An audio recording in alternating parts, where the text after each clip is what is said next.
When you think of yourself, do you think I'm black, I'm white, I'm neither? My mother is white and my father is black.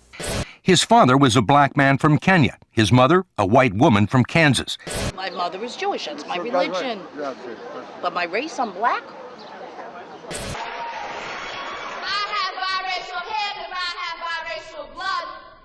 I'm created of my mother and my father, and it seems odd for me to choose. My mother is white and Jewish, and my father is black. Once you have black in you, you're black. I'm white. White. White! I'm half black and half white. My mother's white.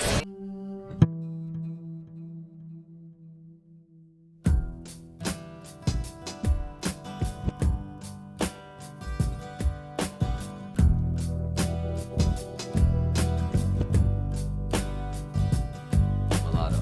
Hell no. That word pisses me off. It's basically a derogatory term of a person who's confused, doesn't know what they are.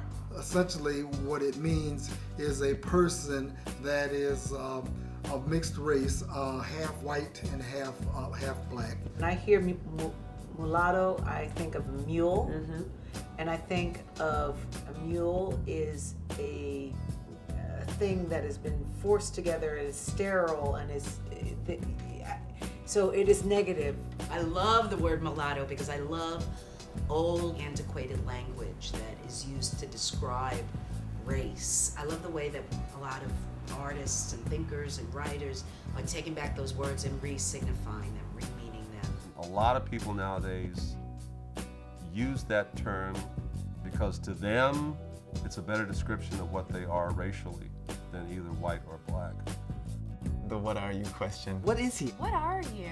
Well, what's his background? I get that every single day. I don't know. When they ask what I am, I say I'm German, Irish, Jamaican, and Scottish. Very clean off the tongue. When people ask me what am I tell them I'm human. I don't think people know how to see me. They have lots of questions because you can't look at me and say, oh, she's definitely black, or oh, she's definitely white, or she's definitely Hispanic. People just don't know. And I like to refer to myself as multi-ethnic. That's what I always say. When people ask me, I say multi-ethnic, or if they say, what are you? I say I'm a New Yorker. I identify be a black man. My identities, my races really operate in tandem. Like blackness is understood through Jewishness and whiteness. Whiteness and Jewishness is understood through blackness. I'm created of my mother and my father, and it seems odd for me to choose. When I was 4, I thought I was white.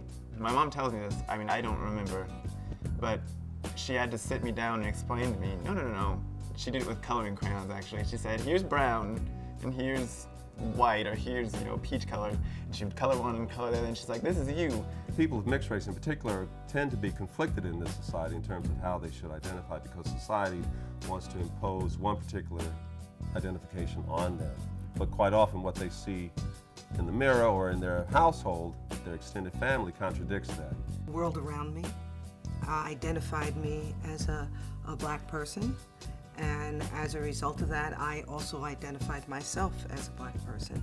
We are in a society that one of the ways in which people get abused is over race. People are determined it's better or worse based upon what their skin color is, what they look like, how they racially appear. I was sitting in the back of the bus on the cell phone talking to my mom. A couple ladies who were sitting in front of me overheard my conversation.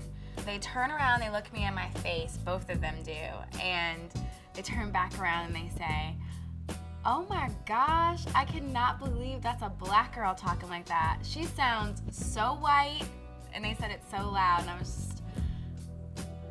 I was surprised in my feeling. I just felt mortified. I was surprised that I felt that way, but I'm always put in those positions where I have to monitor the way I talk around certain people because I don't want to give off that I'm too white or too this or too that. And then the kids used to hunt me for sport. They would play manhunt, but it would be like, let's chase the nigger. And I would get beat up a lot. And being by yourself, nobody ever came to my defense. Growing up, my parents were completely normal. They never made comments to me being like mixed. It wasn't until I got into elementary school that I realized that my family was different, and in that sense, I thought that they were different. I guess I I was brought up wanting the issue of being mixed race to just sort of go away.